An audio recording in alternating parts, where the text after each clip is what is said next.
ট্রাম্পের শুল্কারোপের ফলে ভারতের অন্ধ্রপ্রদেশে এক চিংড়ি খাতেই নাকি গুনতে হবে 25,000 কোটি টাকার লোকসান।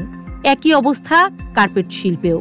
গত 50 বছরে এমন কারবার দেখেনি কার্পেট রপ্তানিকারকরাও।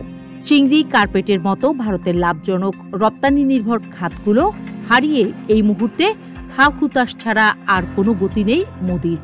তখন শেষ হাসিটা কিন্তু হাসছে বাংলাদেশ, পাকিস্তান। গেল আগস্টে ডোনাল্ড ট্রাম্প হুট করে যেভাবে ভারতের উপর 2 ধাপে শুল্ক আরোপ করেন, তাতে বাণিজ্য বিরাট ঝুঁকিতে পড়বে এ তো জানাই ছিল। এরই মধ্যে চিংড়ি রপ্তানির প্রায় 50% ক্রয়াদেশ বাতিল হয়ে গেছে। কার্পেট রপ্তানিতেও একই অবস্থা। মুখে যাই বলুক, আপাতত যে এই ধাক্কা হজম করে মাথা চাপড়ানো ছাড়া আর কোনো উপায় নেই তা বেশ ভালোই বুঝতে পারছিলেন মোদি। ইন্ডিয়ান এক্সপ্রেস বলছে, ভারতের চিংড়ি রপ্তানির উপর এখন যুক্তরাষ্ট্রের শুল্ক 59.72% পৌঁছেছে। এর আগে আরোপ করা 25% শুল্কের উপর ট্রাম্প বাড়তি আরও 25% শুল্ক আরোপ করেছে। সঙ্গে 5.76% কাউন্টারভেইলিং শুল্ক বা ভর্তুকি প্রতিরোধে আরোপিত শুল্ক এবং 3.96% এন্টি ডাম্পিং শুল্ক যোগ হয়েছে।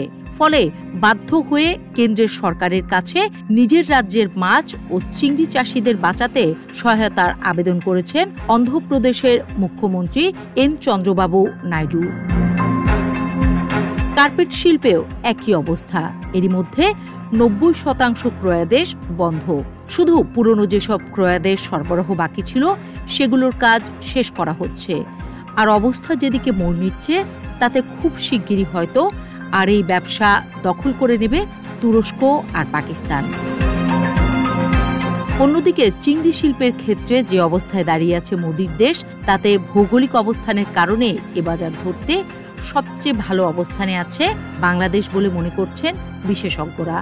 ভারতের এই ক্রয়াদেশগুলো যদি সত্যি বাংলাদেশের কাছে আসে তবে তো সোনায় সোহাগা।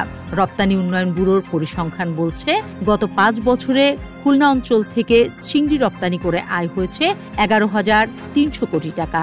সেই সঙ্গে যোগ হতে যাচ্ছে ভারতের ক্রয়াদেশগুলো।